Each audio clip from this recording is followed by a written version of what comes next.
Welcome to Bookish and Beyond, where nonfiction comes to life. In each episode, we break down the world's most impactful books, from self-help to biographies. We dive into key takeaways, author insights, and modern parallels. Want more? Subscribers get exclusive access to our book summary, study guide, and timeline PDF, everything you need to go deeper. Hit subscribe and turn on notifications so you never miss an episode. Let's explore the books that change the way we think. This is Bookish and Beyond. Welcome to our deep dive on the life and legacy of the Prophet Muhammad. It's going to be a fascinating journey. Yeah, we're going to explore ancient Arabia, delve into some surprising revelations, and hopefully uncover a message that continues to resonate even today. And you're here to help us unpack everything, from Karen Armstrong's book to the Quran itself. Are you ready to get started? Absolutely. Oh, okay, awesome. So we have excerpts from Karen Armstrong's A Prophet for Our Time. We also have the audiobook version of that as well. And then we also have a bunch of chapters from the Quran itself. So a really good mix of scholarly perspective and then straight from the source material. Let's jump right in with Muhammad's early life. Armstrong paints this really vivid picture of Mecca, a bustling trade hub with all these diverse cultures and beliefs swirling around. We're talking Jews, Christians, Hanifs, those who were seeking that more fundamental Abrahamic faith. It sounds like a real melting pot. It is. And that context is really, really crucial. Mecca's trade, this booming trade, led to some really sharp social divides. And so we have the Quraysh Muhammad's tribe. They held a lot of power. But at the same time, the vulnerable in society, the poor, the marginalized, those who were enslaved, they were often left behind. And so this inequality, it really helps us understand why Muhammad's message resonated so strongly later on. Yeah, that makes a lot of sense. So then at 40 years old, Muhammad receives his first revelation. This happens on Mount Hira. Armstrong portrays this as a really terrifying experience for him. I mean, just imagine the impact. He was even worried that he had been possessed by a jinn. Those unpredictable spirits from Arabian lore. That had to be pretty unsettling. It must have been. And yet, when we look at how the Quran depicts this very same event, it's portrayed in a very different light, almost like a peaceful wonder, much like the conception of Jesus. So just that difference alone, it highlights how stories can transform as they're passed down. And then it also, makes you think about the Quran's intentional ambiguity with the gendered pronouns. In this particular passage, it kind of adds another layer of complexity to the whole thing. It really does. So as Muhammad's trying to grasp what's happening to him, his wife Khadija really steps in as this steadfast support. She even seeks guidance from Waraka, this Hanif scholar, who interprets this whole experience as a divine call. I mean, Khadija's wisdom here is remarkable. She's pivotal. Yeah, she's not just, comforting him. She's actively seeking knowledge to try to understand this really profound event. And it speaks volumes about her wisdom and the very significant role that she played in those early days. Absolutely. And it's not only Khadija. The sources actually show that many of Muhammad's first followers were those who felt overlooked by Meccan society. So the young, women, the enslaved, the poor. It's almost like his message of social justice and equality really deeply resonated with the people who yearned for it most. Have you noticed that pattern in other social or religious movements? Absolutely. It's a recurring theme throughout history.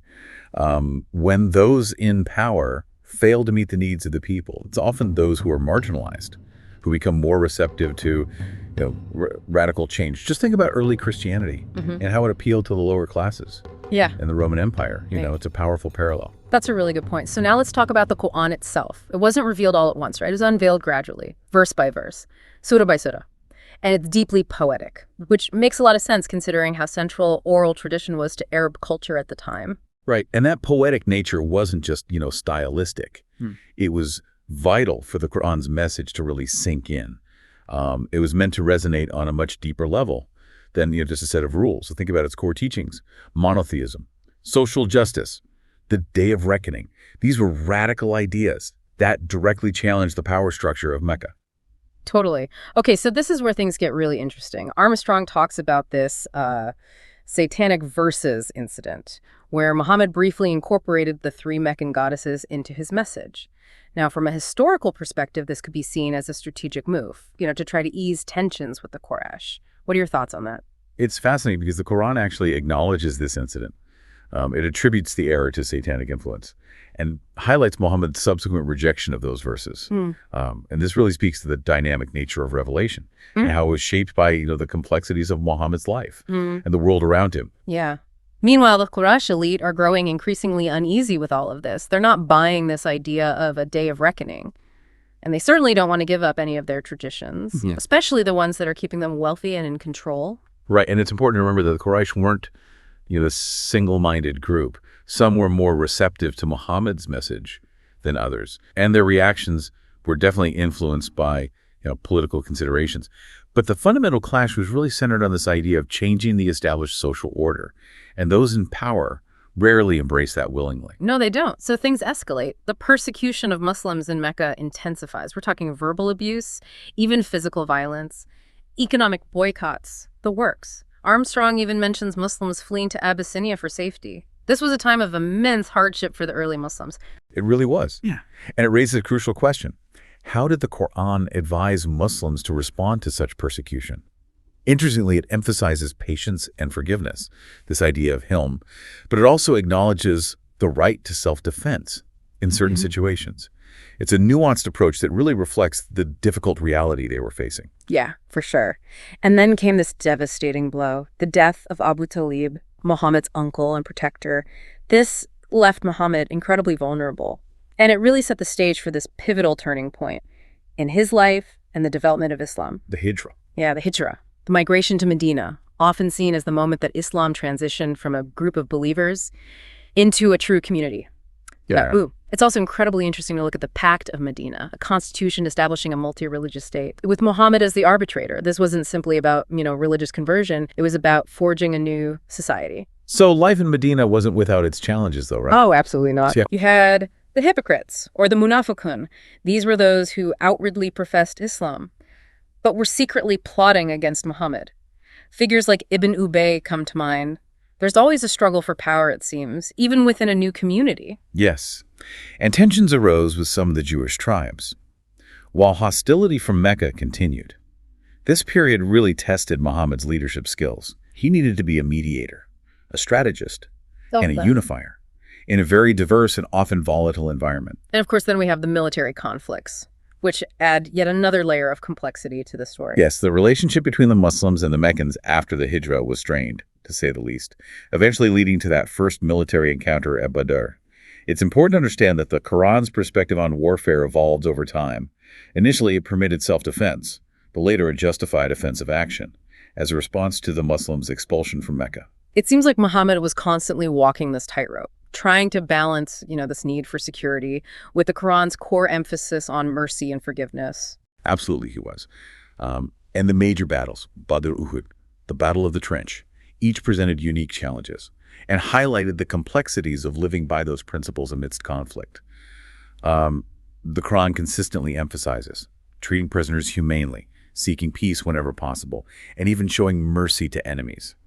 But those ideals were constantly being tested on the battlefield. It's fascinating how these conflicts ultimately shaped the concept of jihad, which is often so misunderstood.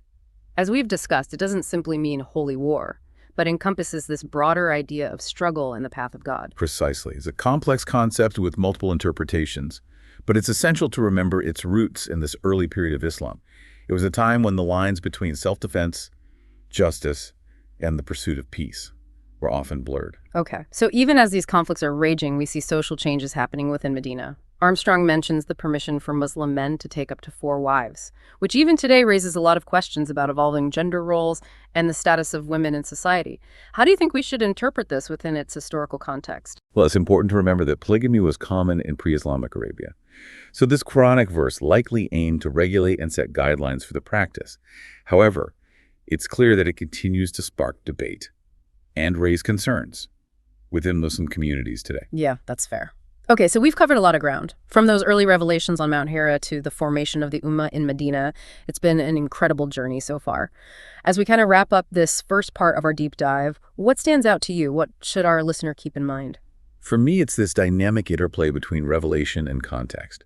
The Quran wasn't delivered as a complete text. It unfolded gradually, shaped by Muhammad's experiences, the questions of his followers, and the changing world around him. It reminds us that religious texts don't exist in a vacuum. but are interpreted and applied within specific historical moments. That really makes me think, how much of that original context is still relevant today?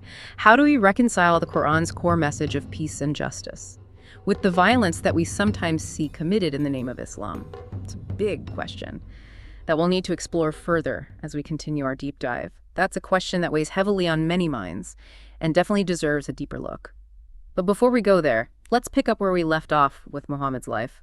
We were just talking about those mounting tensions with Mecca. Right. And that brings us to the Treaty of Hudaybiyah, a moment that at first seemed like a real setback for the Muslims.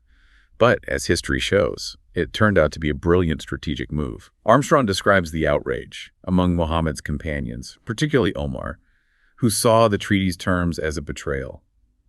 Can you imagine being there, feeling like everything you'd fought for was being compromised? Yeah, it must have been incredibly disheartening. So remind me, what were the terms of this treaty that caused so much upset? Well, the treaty included a 10-year truce, the return of any converts who had fled Mecca, and permission for the Muslims to make a pilgrimage the following year.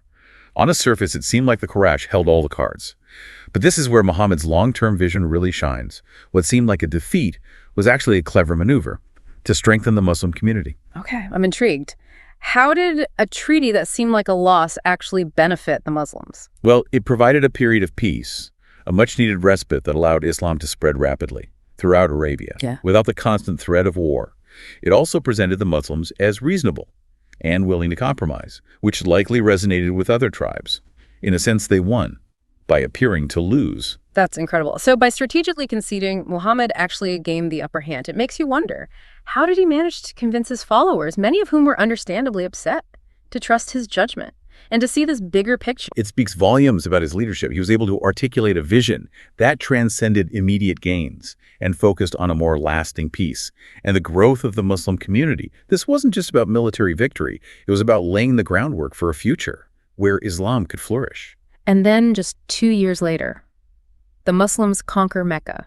Armstrong highlights that it happened with minimal bloodshed, which seems almost unbelievable given the prior conflict. What struck you about this event? Well, the conquest of Mecca was undoubtedly a turning point.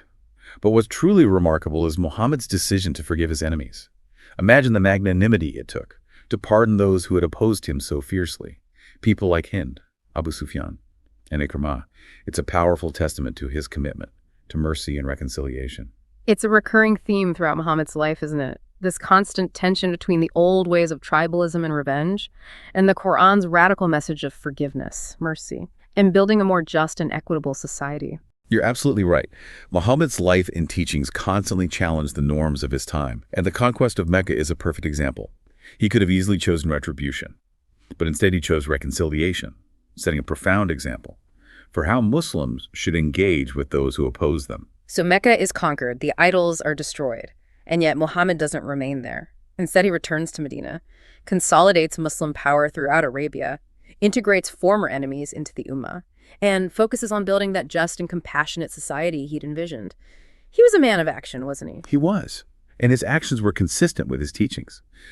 He emphasized that building a purely religious empire wasn't the goal. His vision was much broader. He wanted to create a society that prioritized social justice, ethical conduct, and the well-being of all its members, regardless of their faith. Muhammad led by example, demonstrating humility, generosity, and a deep commitment to serving the poor and marginalized.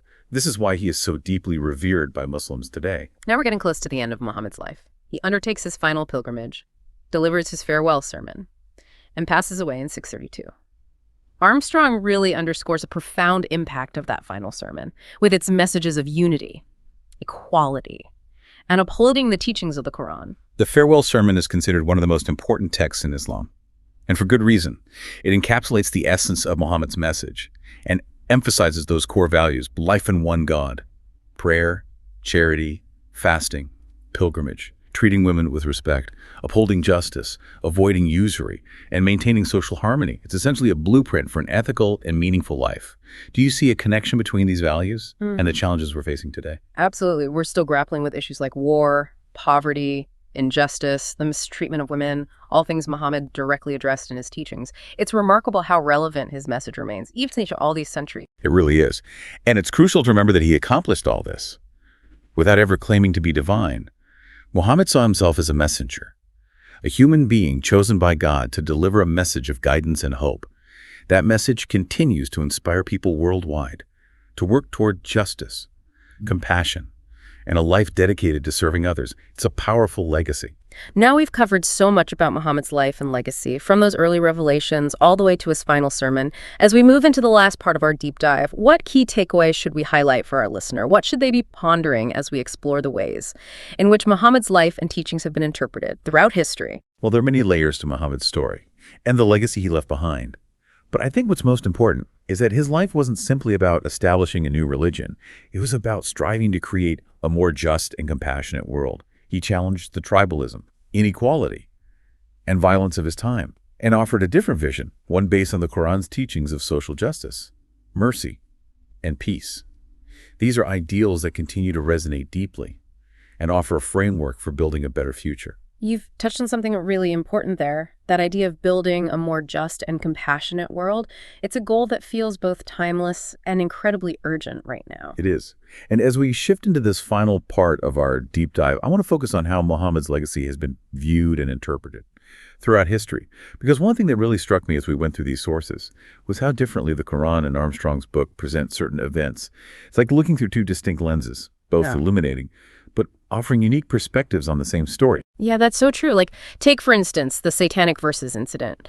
Armstrong gives us this historical and political backdrop that really helps us make sense of what we read in the Quran. It's like we're having this conversation across time, engaging with both the raw source material and then these later interpretations. Exactly. That's the beauty of studying history. It's not just about memorizing facts and dates. It's about understanding how human experiences and narratives shift over time. In the case of Muhammad, we see how faith and politics, devotion and dissent, the search for meaning and the struggle for power all played a part in shaping his story. Right. And that brings us back to the question we were grappling with earlier. How do we reconcile the Quran's emphasis on peace and justice with the violence that we sometimes see committed in the name of Islam? It's a complex issue, and one that feels particularly relevant in our world today. It is. And it demands honesty and critical thinking. We have to acknowledge that throughout history, some individuals and groups have twisted religious teachings to justify violence and oppression. And this isn't unique to Islam. It's a tragic pattern that we see across many faiths. Yeah, it's easy to feel overwhelmed by the negativity, especially now with the rise of extremism and the conflicts we see unfolding globally. Do you ever feel a sense of hopelessness when you think about these issues? I understand that feeling, but I believe understanding is where hope lies. It's in delving into the complexities of history, recognizing the diverse interpretations within Islam, and amplifying the voices of those who are working tirelessly for peace and justice. Yeah. Looking back at Muhammad's life, are there any lessons that you think might help us navigate these complex issues today? Well, I think one of the most powerful lessons is the importance of building bridges, of seeking common ground, even with those we disagree with. The Treaty of Hudaybiyah is a prime example. What appeared to be a defeat actually paved the way for peace and reconciliation. Right. It reminds us that sometimes the path to peace requires patience, compromise, and a willingness to see beyond our immediate differences. Precisely. And I think Muhammad's emphasis on forgiveness and mercy is crucial as well. He understood that clinging to anger and resentment only perpetuates cycles of violence. But doesn't forgiveness require accountability? How do we balance that with the need for justice? That's an essential question, one that societies have grappled with for centuries. I think the key is finding that balance, holding individuals responsible for their actions while creating a space for reconciliation and healing. It's not easy, but it's vital if we want to break free from those cycles of violence and create a more just and peaceful world. So as we wrap up this deep dive into the life and legacy of Muhammad, what's the most important thing you want our listener to walk away with? I want them to remember that Muhammad's message was one of hope, of building a better world, founded on justice, compassion, and understanding. His life demonstrated the incredible power one person can have to create lasting change, and his legacy continues to inspire people worldwide to work towards a more equitable and peaceful future. Those are powerful words to carry with us. And to our listener, we encourage you to keep exploring, keep questioning, and keep seeking understanding. We'll see you on the next deep dive.